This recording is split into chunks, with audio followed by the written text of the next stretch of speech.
নাহমাদুহু ওয়া নুসাল্লি আলা রাসূলিল কারীম আম্মা বাদ। আলহামদুলিল্লাহ। দুনিয়ার জমিনে যাদের টাকা ধন সম্পদ বাড়ি গাড়ি বেঙ্গলা আছে, দুনিয়ার জমিনে অনেক সুখ শান্তি আর আনন্দ উল্লাস করছে, তাদেরকে মৃত্যুর পরে 1 মিনিটের জন্য জাহান্নামে নিক্ষেপ করবে আল্লাহ তাআলা। যে বলবে দুনিয়ার জমিনে যাতে সুখ শান্তি দিছে, আজ তোমার কেমন লাগছে? বলছে আল্লাহ দুনিয়ার জমিনে কোনো সুখ শান্তি করি না, এই জাহান্নামের আগুন অনেক অনেক শাস্তি, অনেক অনেক কষ্ট।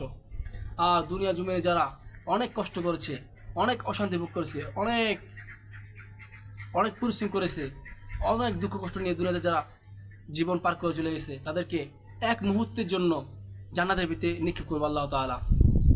ওই এক মুহূর্ত দুনিয়া এক মুহূর্তের মতো নয়, ওই এক মুহূর্তে এক মুহূর্তে জান্নাতের স্বাদ সে ব্যক্তি বুঝে ফেলবে কেমন, এবং বলবে যে দুনিয়ার জীবনে সে কোনো কষ্টই করে নাই। এই জন্য আল্লাহ তাআলা আমাদেরকে জেনে বুঝে আমল করার তৌফিক দান করুক।